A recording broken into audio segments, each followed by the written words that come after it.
Welcome back to the deep dive. So, it is the week of December 8th, 2025, and wow, the market is just pushing to new highs. It's incredible. The S&P 500 just closed the week near 6,900, and the VIX, our fear gauge, is absolutely crushed down to 15.78. That just screams complacency. Yeah, there's no fear out there. So this week feels like a real decision point. Are we getting a year-end melt-up or, a sharp correction?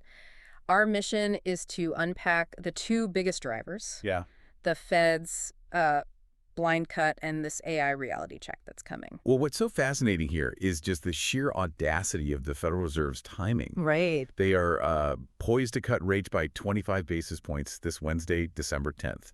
The market is pricing in like an 87% certainty for this. Okay, so it's a done deal. It seems like it, but here's the thing. They're doing it blind.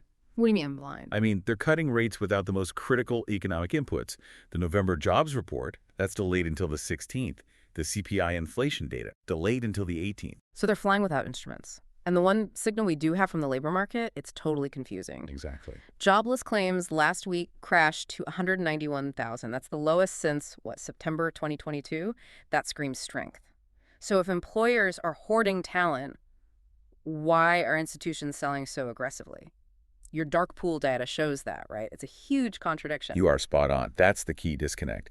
When Wall Street prices certainty into this much uncertainty, the smart money starts moving. Okay. Dark pool data, which tracks those huge institutional blocks, shows these players have been net sellers into this rally. They're rotating out of mega cap tech and into more defensive plays like energy infrastructure. So they're just taking profits. It's classic profit taking. They are selling into this forced liquidity, locking in their gains now because the event risk around Powell's comments and that delayed CPI data is just too high. So everything is on Powell's press conference at 2.30. Everything. If he gets up there and signals, one more cut in Q1, Yeah. then the risk on party extends. But if he suggests we're pausing now, You get a market tantrum. a huge one.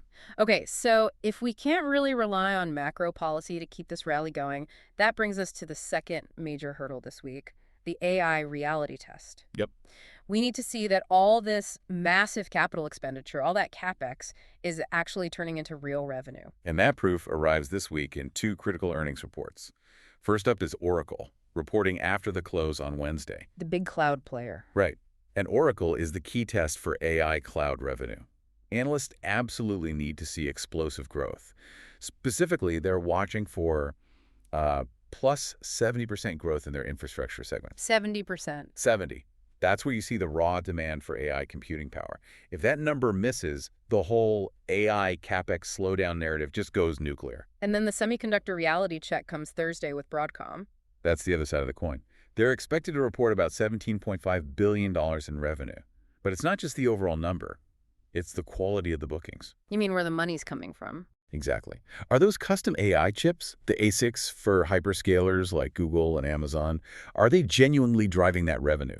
Or was this whole semi-rally just based on, hype and anticipation? So to manage a week like this, you really need to know your levels. Where is the line in the sand? For risk management, absolutely. For the S&P 500, the bulls have to hold the critical support zone of 6,800 to 6,820. That lines up perfectly with the daily 50-day moving average. And if it breaks? A break below that signals the tantrum is on. Meanwhile, Bitcoin is just kind of stuck. It's range-bound near 90K. And that death cross where the 50-day falls below the 200-day is now confirmed. Resistance is really strong up at 94K to 96K.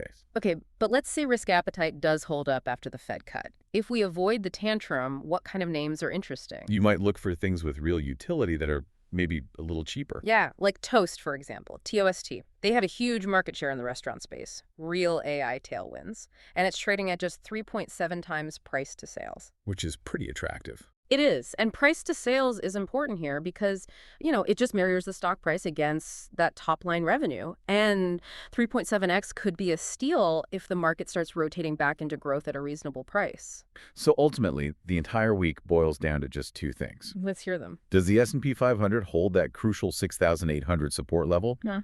And does AI CapEx get validated by strong reports from Oracle and Broadcom? So the message is don't predict the outcome this week. Prepare for the scenarios. The context of what Powell says will matter so much more than the cut itself. Be patient, be prepared, and stay informed. This weekly Market Navigator analysis is for educational and informational purposes only and should not be considered financial advice.